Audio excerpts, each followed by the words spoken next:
and I want you to write this down, that comfort is the enemy of your purpose. Please write that down. Comfort is the enemy of your purpose. And this isn't the kind of backtrack, but going back to preparation. That's part of what preparation does. It's to jolt you out of that comfortability. I think comfortability is one of the, it's a good thing, but it can be a horrible thing. Because comfortability, if you're not careful, will lead to complacency.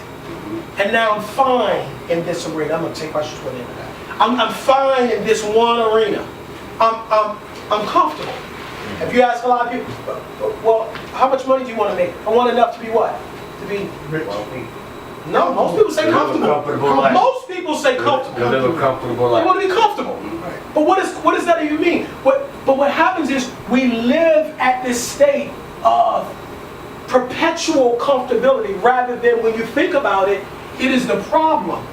This kind of goes back. It's the problem that pushes you to say, my back's against the wall, I've got to do something.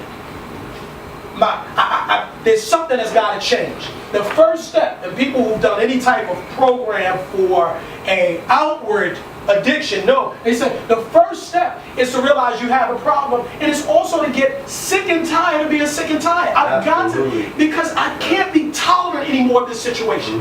You will never live your purpose being tolerant of where you are, because if you are okay with the problem, you're never going to solve it.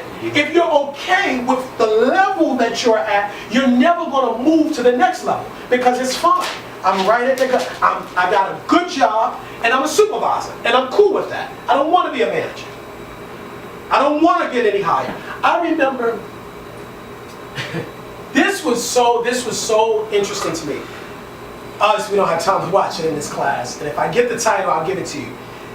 It was a documentary. It wasn't long. It was about 20 or 30 minutes on the lives of this billionaire who lives in Germany, and I forget the name of his company, and it was following him around for a course of about 2 or 3 days. And this man, you know, he was a trip. He was talking, like they say, spicy. I mean, he was saying all types of stuff. I do this, I do that. I didn't get arrogance from him, but I got a very strong sense of purpose. So there was one moment where he's walking out of the door, and it's a security guard who kind of waves him off, even kind of salutes him, sort of, you know, like, oh, that's the chief, as he gets into his car. So he's in the car, and the man says, the videographer says to him, you know that guy? Says, the billionaire says, yeah, I've known him, I've employed him for the past 10 years, very good guy.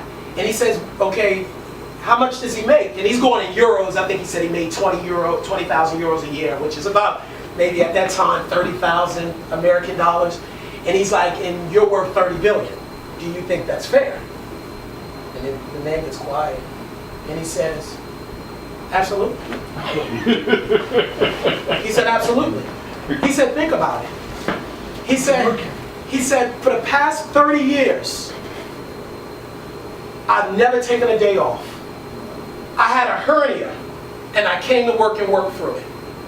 My wife had a stroke, and I was at work, and I visited her at the hospital later. In the last 30 years, I think the man's name was George. He said, ask George how many days he's taking off. He said, when I get up in the morning, I'm up before any of my employees are up. I'm up working, I'm up grinding, I'm up creating the next thing. Ask George the last thing that he's created.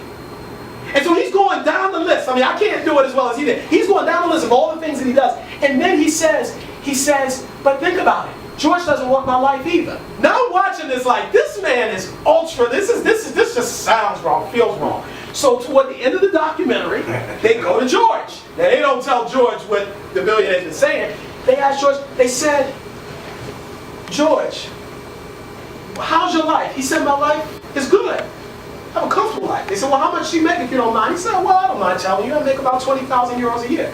He said, where I live in this part of Germany, I have a nice little swimming pool in the back. I have good benefits. My kids are taken care of. I'm comfortable. That's what he's saying. I'm comfortable. And the videographer asked him, but that guy makes $30 billion. Do you think that's fair? Before he could answer, this is what the videographer followed up with. He said, would you want his life? And he said, he looks down, he thinks. He said, I don't want his it makes sense. responsibility. I don't don't want that. He said, I see how hard he has to work, and I see all of the people that are counting on him. I don't want that. I'm comfortable. I'm fine right where I am. And I thought that documentary spoke volumes about levels. See, people are so quick to talk about somebody else. They should give their money to, people are so quick to tell you how to allocate what God has given you. But it's interesting, what that showed me was, and this isn't saying anything wrong about this man, he had reached a level of comfort, and he was fine. And he was honest with himself to say, I don't want that level of problem, I don't want that level of responsibility, I don't want that level of preparation, I don't want to do all of the things that he did, and I am fine at this level. And what happens is, someone like that will never truly live their purpose because they've gotten comfortable at one level. Now, it's not all about the money. I'm just making the analogy because his effectiveness as a billionaire is more, not because he makes more money, but because of the impact that he has in employing these people and creating this company. And he drives the tech industry in all of Europe through the inventions that his company makes. And his point was that, the point there is that there are levels to purpose.